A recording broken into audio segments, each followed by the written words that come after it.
Welcome, Admirals, to Ray Rivers Gaming. And in this video, I'll be doing a tutorial on supply, which the military folks call logistics. But this game is a strategy game, and it's really wrapped around supply, so you really have to understand supply. And it might scare some people, but it's really, it's not all that difficult. I'm going to go through and try to explain. It's a deep dive into to logistics. There's lots of quotes on logistics if you Google about, or as I use the Go. And one of my favorites is a General Robert H. Burroughs, United States Marine Corps, who was the commandant of the Marine Corps quite a ways back. He said, "Amateurs talk about tactics, but professionals study logistics." So let's just dive right in now. Okay, so I'm going to go over here, and here's Pearl Harbor. Okay, and you're going to notice right off that my graphics are totally different. The counters, the terrain, everything is totally different. This comes from a guy by the name of Uxbridge. He made a mod for this game. So it's called the Uxbridge Mod Pacific for WarPlan Pacific. You can find it on the Matrix Games forums. And if you like the look, then I suggest you download it. It's quite different than the actual counters that you see in game. So first, let's go and let's take a look at the land. Okay, we're going to be talking land logistics. Okay, land supply. This game, supply is the backbone of this game. Okay, and then everything is overlaid on top of that. So you really have to understand supply. Okay.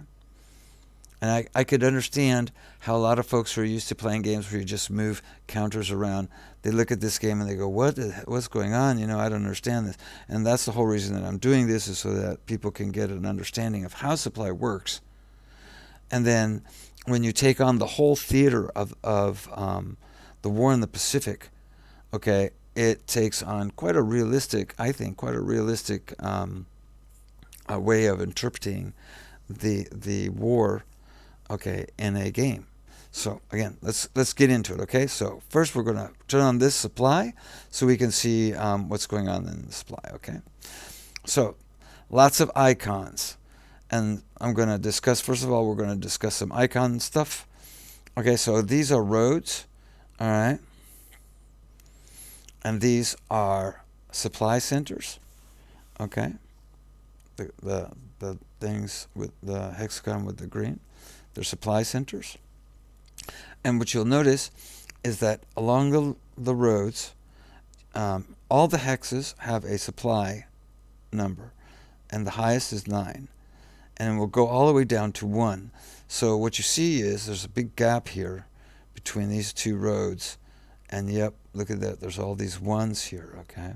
So you're in the land side of things, where the roads and railroads, there aren't very many in this game, where they lie, that's going to determine a lot on how you fight this war. You're going to have to use the roads, okay? You come up here, there's all 1s, you can't fight up there, okay? So we understand now what all these numbers mean. And 9 is the best, and that means they're getting maximum supply. 1 is the lowest, so that's not very good. All right. You want to try to avoid the 1s if you can, and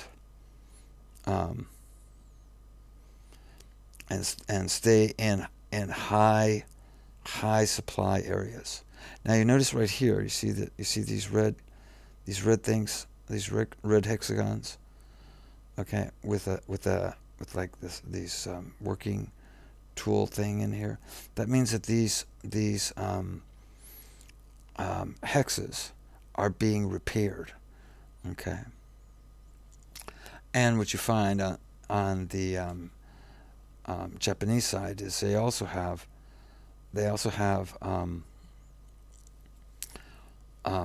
damage done to them by partisans. Okay, partisans of China who have who do damage against you. So if you're playing the Japanese, they will periodically do damage, and sometimes it's at the worst place. Okay, cuts off your supply. All right, go for some more icons here. Now, as you can see, Nanking here. Okay, it has a 5 in there. Yeah. Okay. And those kinds of icons. Let's take off the supply here. See, there's 15 and 10. Those are production. Those are production icons. Okay, that contributes to your production in that country. Okay. You also have raw materials. Lots of raw materials. Here you can see, if you look up right up there, this is iron ore. Iron ore. Okay. Let's see if we can find it some more. There's all kinds of icons. Okay, here's one over here. Agriculture. Okay. But probably the most important icon is oil. Okay. And that is really important when it comes to supply. Okay. The ships, if you don't have any oil, ships won't move, the aircraft won't fly. So you've got to have oil. And the way the game starts, if you're Japan, okay, you've already pushed very deeply into China. Right now I'm pushing back. Okay. They have Japan, of course. They attack Pearl Harbor. Remember, this is the beginning of World War II for the United States. Okay, Japan has invaded China. Okay, they're expanding their empire, and the United States suspends trade with Japan. And a large part of that was oil, right? So now Japan needs to find oil because they can't support their fleets, their armies, and all this, their air forces without oil. So right off the bat, what you're going to see a Japanese player do is he's going to come down here, and the Philippines are owned by the Americans, so he's going to take over the Philippines. He's going to come down here to Borneo, where there are five spots of oil there. Okay, and then he's going to come down to the Netherlands, to the East Indies. And you can see oil here, oil here. Let me take off the units. And right there, 30 oil. There's also one more here, 4 oil.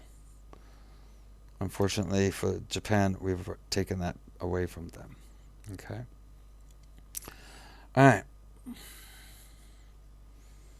So I think that pretty much covers all the icons which make a difference in the supply system. Okay. And what you have to understand is that which makes things really difficult is, like, for example, in these areas here, these are jungle, jungle. Okay, and when you put the supply thing on there, look at that, ones. All right, so here I am. I'm the Allies. I have the United Kingdom and I have India, who are trying to push the Japanese out of Indochina. Okay, we get down here. Here's a road. Okay, and we have reasonable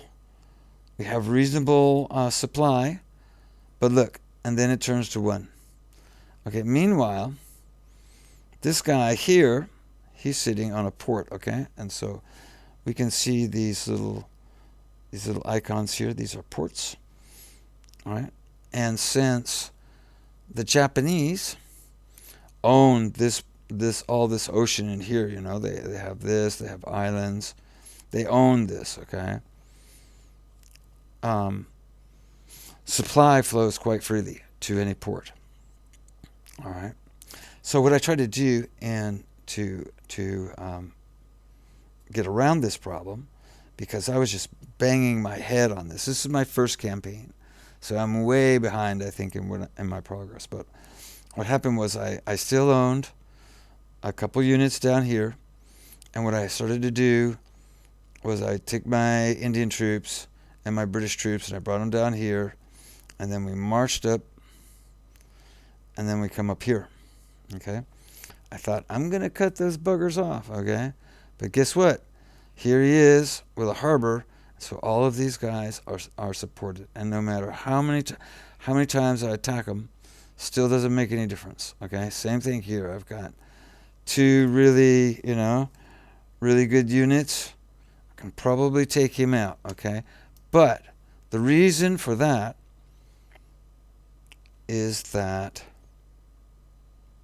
I put a submarine outside his harbor, so I'm interdicting the flow of his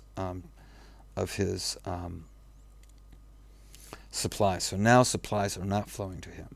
You can interdict by putting, I think, about around two places, two hexagons, two hexes away, and you will interdict the port. Okay, so I'm interdicting this port, and I'm interdicting this port. This guy over here started with a 7. Okay, now what you're seeing here, this right here, notice, let me take this up here. Okay, notice port supply 0 of 20. 0 of 20.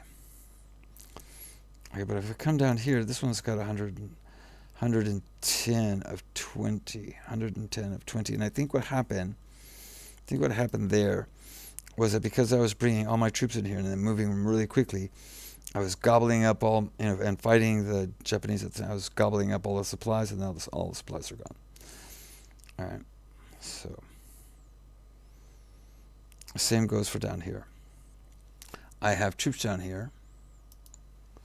Okay, and they're in the port. They're in the port, and this guy's headed for the port.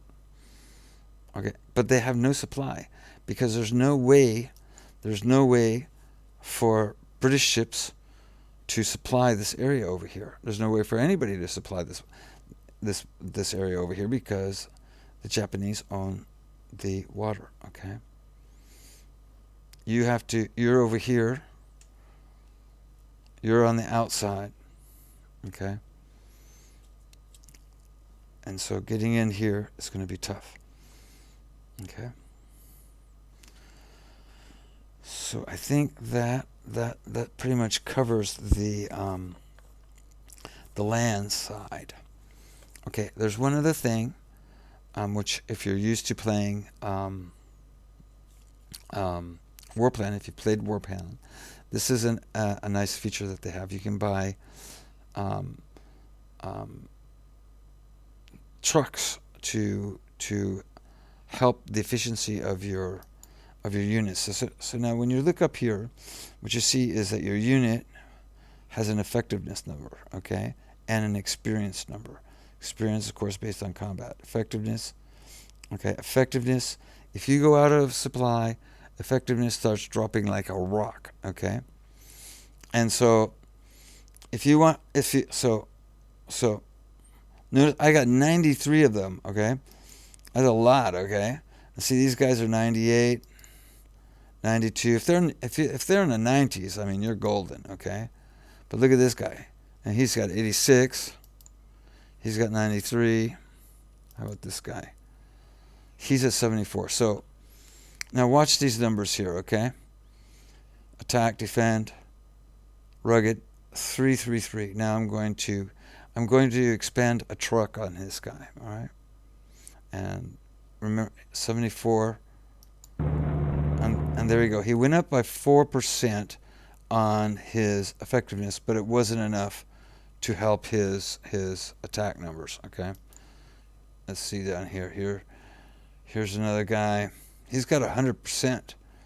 His effect, you can go over 100% actually. Not much, but you can go over 100%. So you got a guy like this guy here. You might, small groups, smaller forces, bigger forces, doesn't matter. You can use up those trucks to increase their effectiveness, which increases their battle strength. All right, so now we're going to talk about the sea. All right, now in the sea, we have two different kinds of ports. And it's very important to understand how the port system works.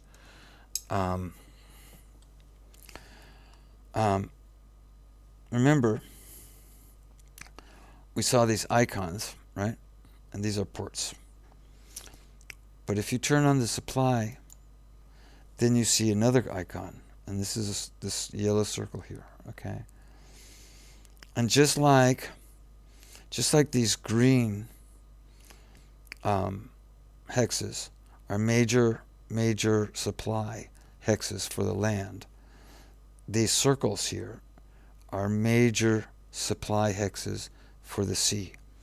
And so when you're doing your strategy, you've got to take that in mind. Okay? One of the reasons that for the naval units these hexes are important is because since they're major supply sources for your ships, the only place that you can refuel and repair damaged ships is in a major port. Okay, so if I send, see down here, here's Sydney, major port, and I've got a whole bunch of ships in there. Okay, if I sent them to Brisbane, which has a 4, well, nothing will happen. They won't get extra fuel. They just won't spend the fuel. Okay, but they won't get refueled. So these circles are really important for your strategy. And since this is mostly water, we have to pay a lot of attention to where those circles are. Now, at the beginning of the campaign, I'm fighting mostly from Pearl Harbor, okay, and I'm coming out and I'm taking over islands. I'm island hopping, and I'm fighting a lot of battles in here with the Japanese Navy, and so I'm getting a lot of damaged ships and stuff, and so I send my damaged ships back to Pearl Harbor, and it takes, depending on how much damage, it takes a couple turns maybe, which would be like a month. Their turns are every 2 weeks until they were repaired and refueled, and then I'd send them back out. Okay. So when you look at this map, okay, look at where these circles are. So you got one here. You got one down here in Fiji. You got one here in Rabaul. And Rabaul was the scene of a very big battle there. It's a big lagoon there, and it is filled with sunken Japanese ships that the Americans caught there. Okay. Now, if you want to do it historically, what happens is you're going to bring your fleet down here because the Japanese are advancing. They're advancing through here. They're advancing through here. They've taken all this area here. They're coming down here. All right. They're coming over here. There's a lot of anxiety about whether or not they can attack Australia, cut off or take islands over here and cut off the shipping routes to Australia. So Australia was under threat, and America sends 2 task forces, and they meet at the Battle of Coral Sea, okay, the first CV versus CV battle.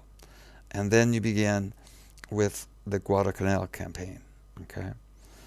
Rabaul is one of the big targets for that. All right.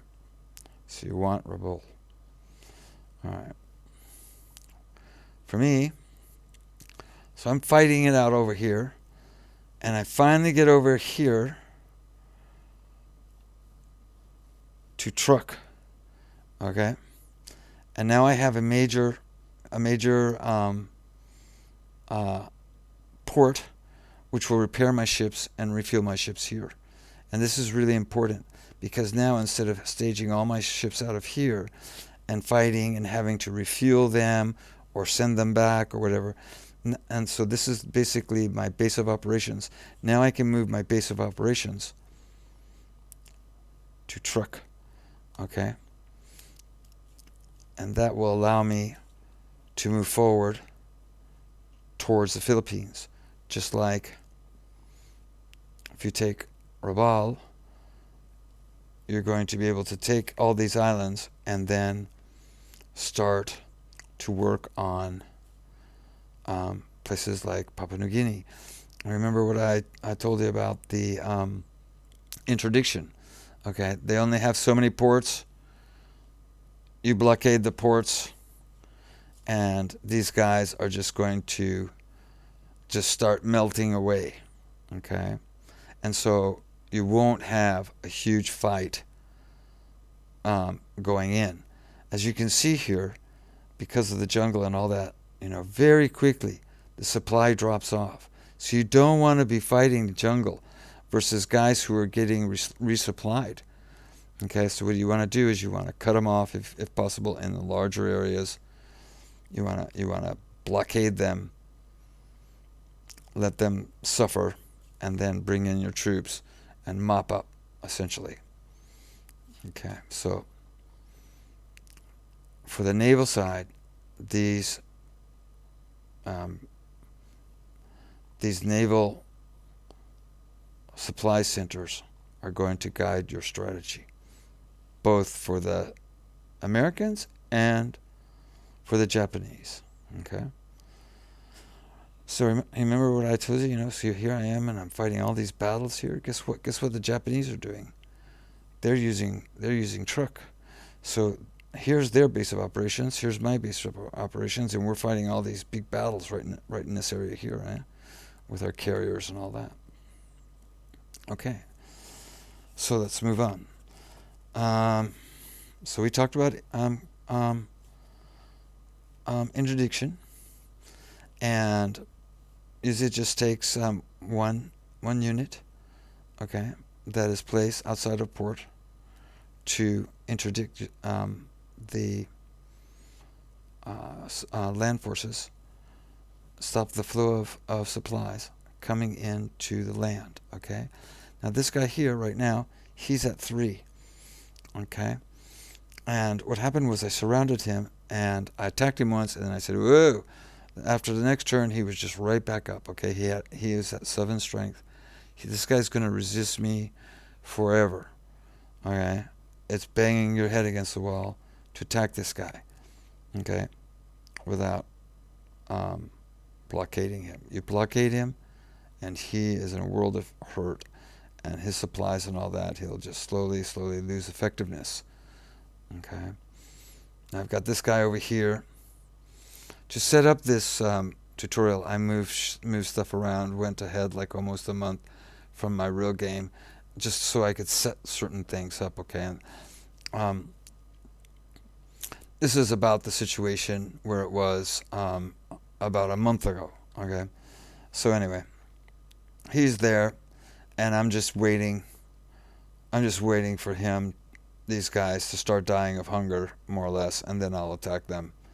And that'll be the end of them. And then we start moving to clear out the rest of Indochina here. All right. But again, it's all based on that supply. Okay. And those lines of communication.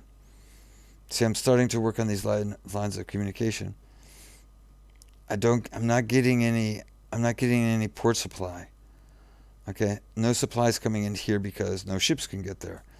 But if I can connect this road with that road, then the supply will start going through, and all these guys will be getting supply. But to do that, I've got to clear out here, and I got to clear these guys out here, and now I have a clear road for supplies to go through. And I'll be able to push against these guys and kick them out. All right, so we're talking about naval, right? All right, so let's look at now the remember we had trucks for the Navy guys. I mean for your land units. Well, at sea we have oilers. Okay. Now this is guy, like I say, I moved this ahead of time. I wanted to show certain things so that you can see the effective supply and so forth. Now this guy's supply is 0. If he was to get attacked at this moment, he would be fighting at 50% effectiveness. So you do not want him at 0. Okay. Instead, what they have for ships and for task forces, this is the Intrepid, is they have oilers. Okay, and these are consumables just like trucks. Okay, and so all I do is I just go ahead and expand an oiler. Naval group resupplied. You see, went back to green, and now he has 3. Okay, so oilers to resupply your ships. All right. Now we're going to do something that's kind of important. Let's see if I'm hoping I can do this here now. Okay, so I'm going to attack these 2 islands. Okay, but I can't do it right now actually because it is raining, and when it's raining like that, I can't do a naval. I can't do a I can't do a let me see. Well, I'll be able to do that, doing from there. Okay, let's just leave that for right now and go in and talk about another aspect of supply, and that is called convoys. Okay, so I'm going to turn off the logistics here, and we're going to turn on convoys. Here's trade convoys. Okay, now this shows where convoys, the routes convoys take. All right, and it stretches from the United States down to New Zealand, to Australia, and then over here, which represents the United Kingdom, then India, okay, into Indochina, and then you see that's basically what you're working with the Allies at the beginning of the game. The Japanese, their convoys come from Tokyo, and then they are sent. What happens is the raw materials go to Japan and then are redistributed to the from there to everybody else. Okay, so you can see these convoy routes, and then most especially you come down to Borneo. Okay, and here's that oil. That oil goes like this. Okay, this oil, I go like this. I go up like that, goes up like that, goes up like that, and then goes over there. Now you can interdict convoys, okay? And once again, these are you can do it with submarines, for example. By the way, don't let me forget. Okay, this guy he needs some gas. So I fill him up so he can just hang there. Okay, so, but if you can get like submarines into here, they can kill their merchants. All right, they can kill their merchants. So let's talk about convoys. All right, so here's the convoy section, and you have you have, I'm the Allies once again, and you have the Americans, the Brits. Soviet Union is not in the war. They come in the war in 1945. And you have China. And as you can see, China has no convoys. It has no contact. We have no way of getting ships into China. So China is all on its own. Now, based on how many convoys, how many merchants you have, gives you an ability to transfer goods from one side to the other. And what you can see over here, here's your active convoy routes, and you can see if there's ships here, okay, that we are using those seas, okay? So we are not using the East China Sea, okay? How about the South China Sea? We're not using the South China Sea. You realize what would be happening if we had convoy route in there? Okay? What that means is we would cut off all of these folks down here. All right?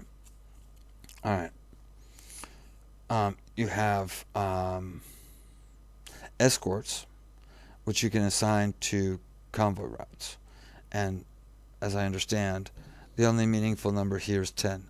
If you don't, 12 doesn't make any difference. It's 10, and that's it. If you have less than 10, might as well not even put any escorts in there. Okay. So Britain, as you can see here, is sending by convoy 19 production to India. Okay. You go to America, and we are sending goods to Australia, New Zealand, and look at India. 81 resources, 25 oil. Okay? And there's a reason for that, is because I want to kick the Japanese out of Indochina, right? So this is how you move your goods around. If you want to change that number, you just cancel the trade, and then you can do it again, okay? And it should give you relatively the same, or based on how many merchants you've had. If you've lost a bunch of merchants, well, then your capacity is much less, okay? Okay. So that covers convoys and how that works. That's very important because you're moving supply, especially right now. Okay, I'm able to get a bunch of supplies over to India, and India is fighting this war over here. Okay, China is fighting this war over here, and I'm pushing with the United States from over in this direction. All right, convoys. Now let's look at the forces. Look at forces. What you see here is Japan. Okay, this is their land forces, their air forces. Notice they're very heavy in air. Here is their sea forces. They've got 69, and I've got 180 plus 3 here. So I've pretty much have taken control of the Pacific with my Navy. Okay, and they have 194 merchants and 23 escorts. So the more important those merchants are, the more you need to put escorts in it, and even use ships to make sure that people aren't getting into your convoy lanes and killing off merchants. Okay. So now let's go to the production. And there's a bunch of really important stuff in here. Okay, now the first thing that you need to look at, of course, we were talking about oil, right? So you need oil. Okay, now notice he's producing 9 oil. He needs 7 just to keep everything going. Okay, but he's got a stockpile of 241. And that's what the Japanese are doing, okay? At the very beginning, they take over all these places, and they're stockpiling oil. And the longer they have these places, the more oil they have stockpiled. Okay? And the quicker we can take them away from them, the better. All right? But more importantly is this logistics thing. Okay, logistics is a finite number, and once this number goes down to zero, then you're not going to be able to buy anything. Okay, so as you can see down here, this is an Army headquarters, and it tells you the production level. The logistics is 10, manpower is 10. Doesn't take any shipyards. It's a ground unit. Tells you how many days to build it and what the experience level is. Okay, so he's at 42. Okay, I get a large infantry corps, and look at that, 30 logistics, and my logistics are shot. So I have to be real careful now with my logistics with the United Kingdom. I've fielded a lot of units, and I got a lot more naval units coming on board. Here's the United States. I noticed that their logistics is very high. Okay, started. This is where I am right now. I still got tons of logistics. Okay, my oil. I got tons of oil, so I can ship oil.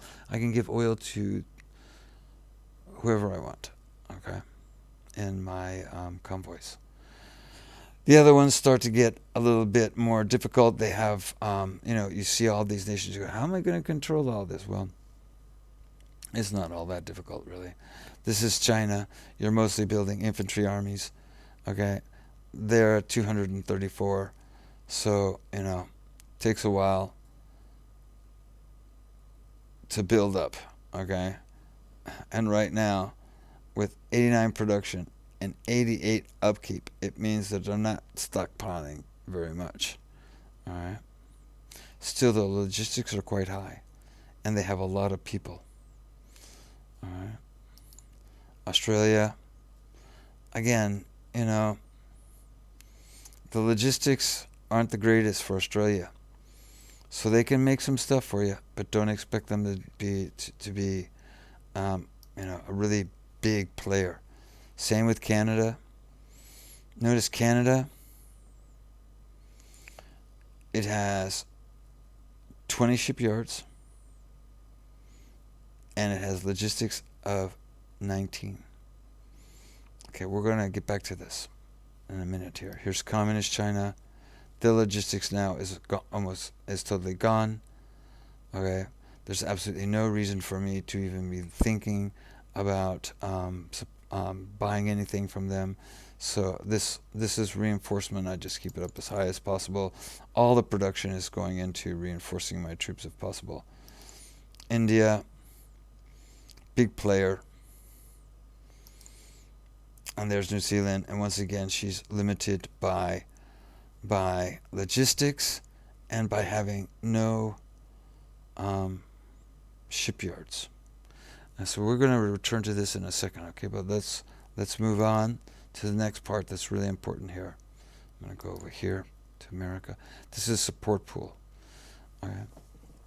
And this tells you all the stuff that you have in the supply. Okay? In your supply.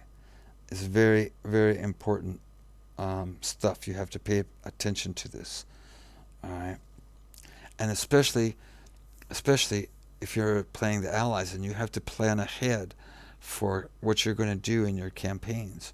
And even for the Japanese, as you expand at the very beginning of the game, you're going to need certain resources.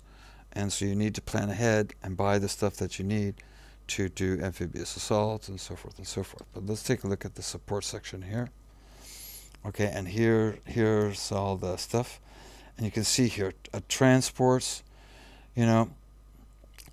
transport, every point can carry one strength point of a land or air unit. Okay, so if I have a strength point of 10, okay, I need 10 transports to carry that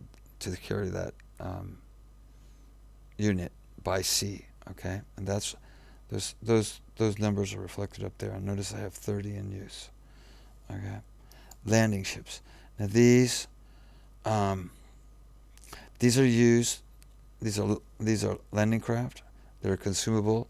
When you invade, you burn them up. So you got to keep a real keen eye on how many landing ships you have, especially if you're doing kind of a naval strategy. Okay, you've got to have lots of landing ships to be able to do your amphibious ops. Supply oiler. Remember, this is the one that keeps your fleet at sea. So I have 14 of those. Here's supply trucks. We went through that for the land. Okay. Don't have so many supply trucks for the United States, but I got a ton of them for the United Kingdom. Air transport. Okay, it allows you to drop paratroopers, but it also allows you to supply, to give one supply to a unit that is not in a main or port supply hex. Okay. So that's a way, but it has to be within distance of an aircraft. Then we get down to here, merchant marine. Okay. Bought in quantities of 10. And escorts. You know, if your merchant marine is getting knocked around, you're probably going to need more escorts. Right now, my merchant marine doesn't seem to be being bothered very much. Okay, so when you then go to somebody like New Zealand, okay, and you see that their logistics is so low, so you don't want to burn through their logistics, do you? Or possibly you do, but there's only one thing here that doesn't use men or logistics, okay, and that's trucks. So this guy is making trucks for me. That's all he's doing, is making trucks for me, okay? He has no shipyards, so he can't make ships, okay? Let me see here, Canada. Now Canada has 20 shipyards, okay, but the production is very low. I have a tendency of using Canada for transports. Takes a while. Probably next turn he'll be at 100. I'll be able to buy some transports from him. Merchant marine as well. Okay, to increase my merchant marine.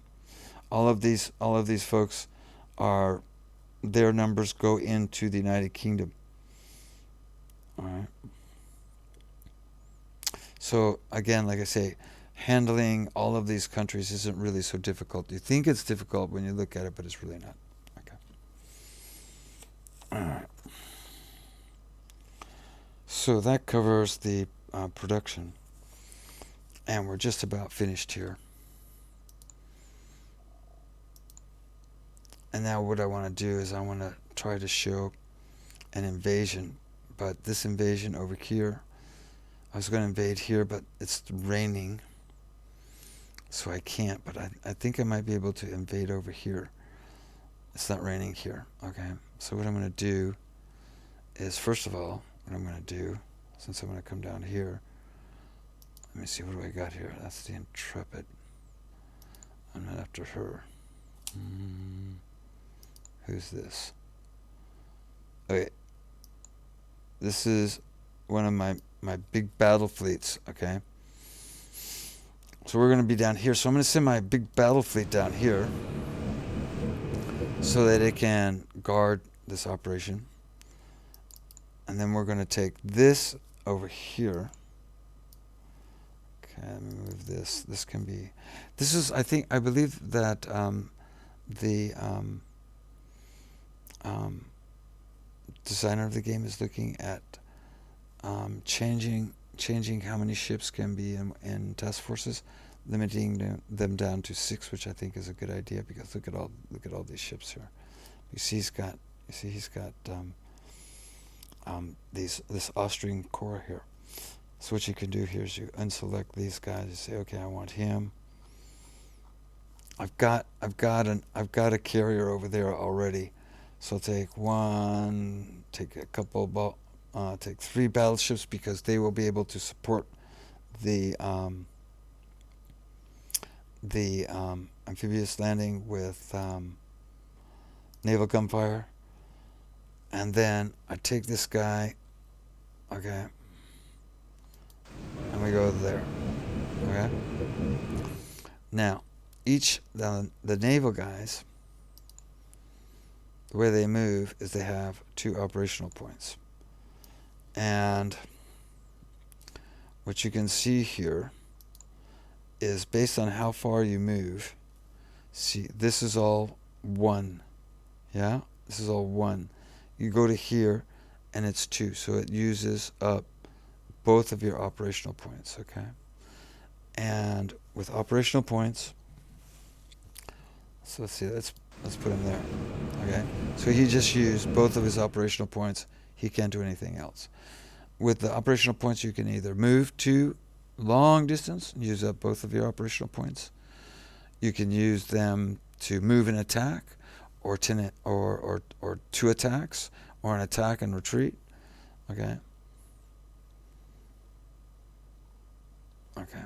For me, I couldn't do anything because it took so much distance to get me over there. Let me see here.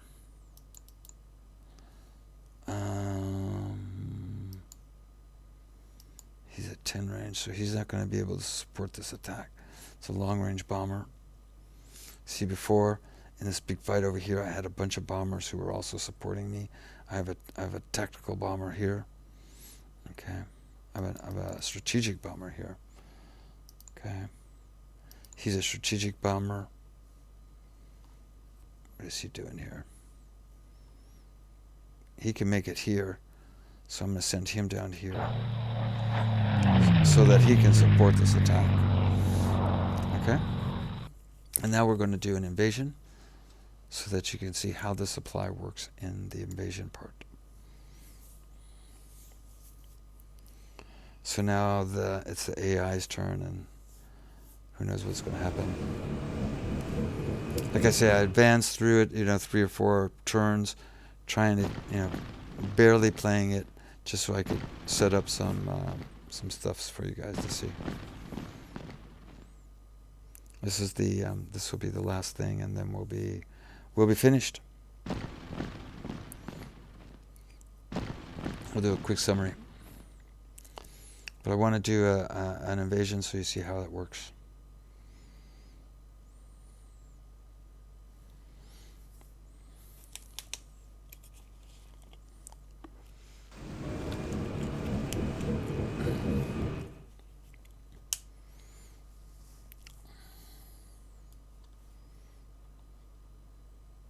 Okay. All right. So, this is, say, no supply. He's having low supply, okay? Reason this guy has low supply is because he's a big unit. And what I really need, what you really need to do is these big units should be being used for attack, and then this is a core, and then fill in with like a division. And then they won't have problems with their supply. Here's the Princeton group, okay? And look at that. Look at this. They've shown up with their fleet. They don't like this. Okay, so first I need to do that. Alright, so let me see. What do I got here? So it's 6 ships with 0 CVs and 0 BBs. Here, there's 7 ships in there. Okay, I don't know. Okay, let me see if I move over here. I'm still not able to do it. Let me see here. Oh, okay. Okay, I'm gonna back that off. Okay, one of the things is that if you are taking troops with you, okay, and I have troops, then basically it does nothing but, it will not attack, okay? So I need to take this guy and send him over there. Okay, and now I can do a carrier strike on him, okay? So there were torpedo boats, okay? And I'll do another one. More torpedo boats and stuff like that, small ships. So they're small ships trying to stop my invasion. Okay, so now let's get into the invasion. Man, I don't have enough. The reason is because it is British. Oh my god. Okay, so let me see here. Let me see if I can save this. You go back over there.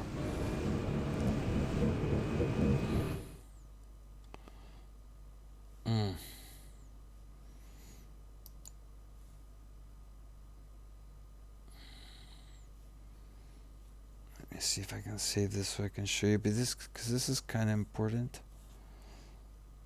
I'm trying to find, where did I send that unit? I don't know where I sent him. Okay. Let's attack him. Get rid of those. Get him out of the way here. Alright, so what I need to do is I need to get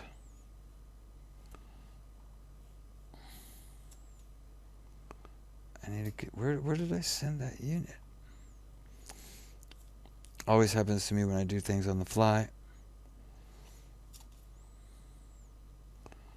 And I'm wondering where's a good unit? Okay, there's a good unit right there. So let's put him at C. Okay.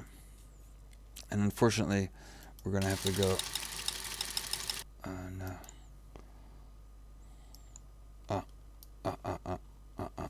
That's probably because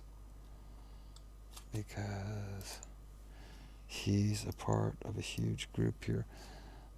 Okay, so why not? Well, let's send these guys down here to assist. Max of 6 carriers. Okay. Okay. We're doing really great here. Look at all these carriers. This was two of my task forces combined. All right, so let's take them. Let's take 1, 2, 3. Take a couple of battleships. Cruiser. Destroyer. And this guy right here. Okay, so now we should be able to do it. Okay. I'm massing a massive amount of force here. Okay, so now he's in position. So now we have to, unfortunately, we have to do another turn. So that you can see this. This is. I wouldn't spend so much time on this if it wasn't important.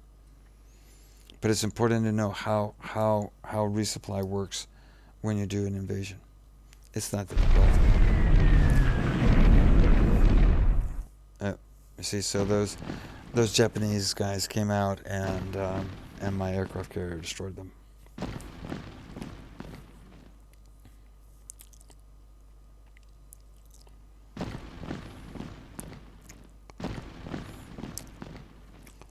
Did you notice those troops in Indochina?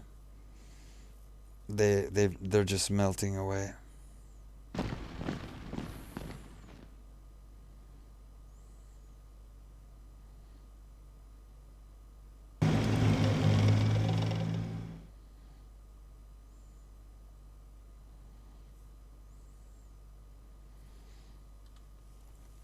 Alright.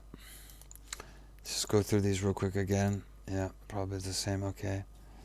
Okay, so he is out of fuel. He has no oilers. So guess what? He has got to go back.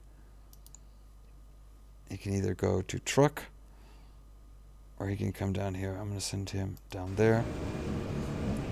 Okay.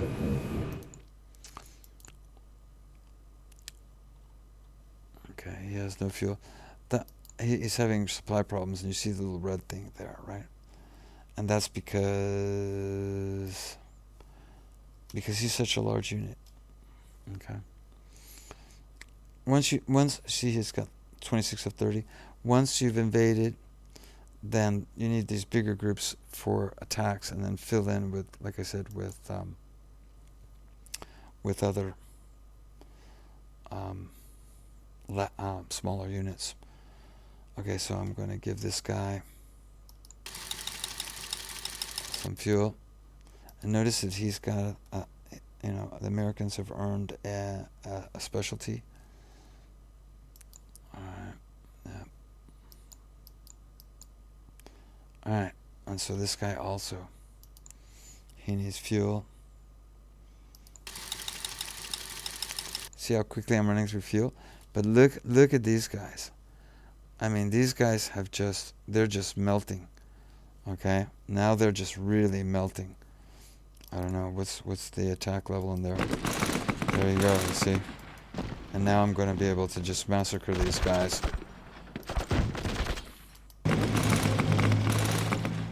You see? And all of that because I was able to blockade his port. And the same thing here. This guy now is down to 1. You know, if I add these guys in there, 8 to 1, and he's gone, and I've got the port. Okay, and so now I need to work to fight and clear all these guys.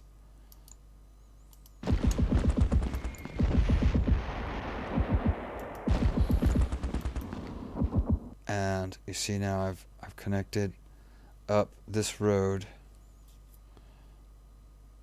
Now all of this is connected, and now supply will be able to start flowing all the way to all of my troops, and I can start working on destroying the rest of them. But we're doing the assault, so let's see how that assault comes out and works. Oop. One ship in the area. Okay.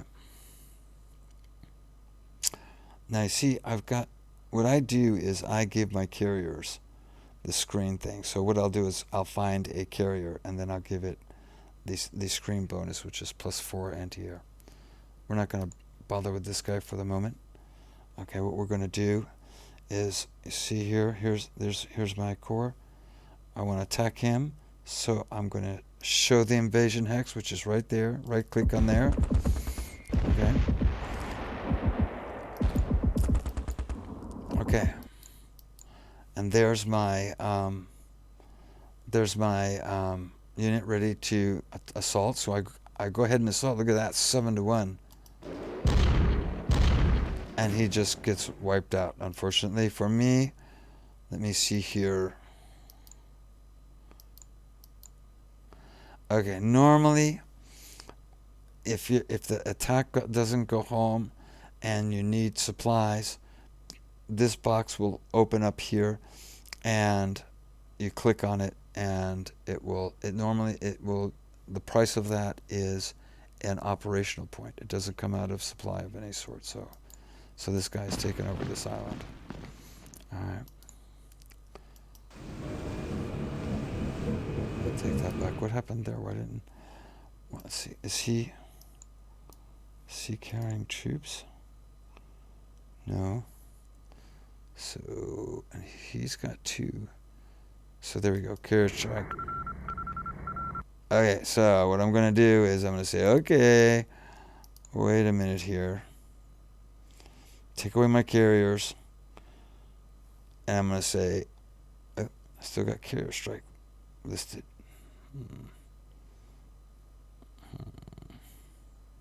I don't want to do a carrier strike.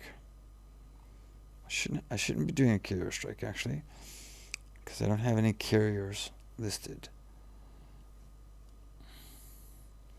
But anyway, it doesn't matter. I went through all of that, and in the end I wasn't able to show you how to resupply that guy there. But as I said, this button will open up, and this button costs one operational point from your fleet to bump up his supply, and his numbers go up because of it. So there you go. That's unfortunately, I'm sorry I went through all of that for nothing. but it's important to understand what's going on there. It doesn't cost you doesn't cost you landing ships. It doesn't cost you anything. It just costs to resupply that infantry if it doesn't succeed in the first assault, to up his supply numbers, and costs an operational point of the fleet that is helping it. Okay, that was the last of the subjects that I wanted to talk about in this supply deep dive. Like I say, it seems on the surface that it's pretty complicated, but once you understand the mechanics, okay, and they're pretty easy. They're fairly easy to understand. Okay, once you understand that, I mean, it becomes really, really fun, in my opinion, strategy game. Folks are still having a little problem with the carrier strike, how strikes are done with carriers, and I mean, you can put, I think, 20 units in one group, and so the developer's working to try to fix that a little bit. I think they will. It doesn't really screw the game right now. I mean, what it does is it makes it in the case of the Japanese, it's made it hard on them because I've bopped them pretty badly. Okay, if I was the Japanese side, I'd probably be bopping the Americans pretty badly.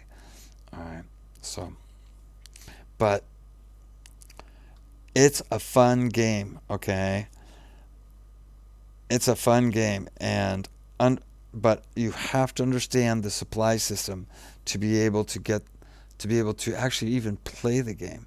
If you don't understand the supply side, then you won't understand how to play this game. And it just takes a little bit of play time, a little bit of experiment, okay, and real quick you'll understand how the supply works, and then the game quickly becomes really fun. Okay, and I think it's a pretty good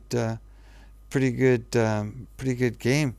I mean, there's a number of games out there for the Pacific War. If you're a Navy aficionado, this one is certainly welcome, and it's getting better by the day. They're still putting out new patches and working on new patches and new fixes and stuff like that. And like I say, I'm really enjoying it, and I think you will too if you try it.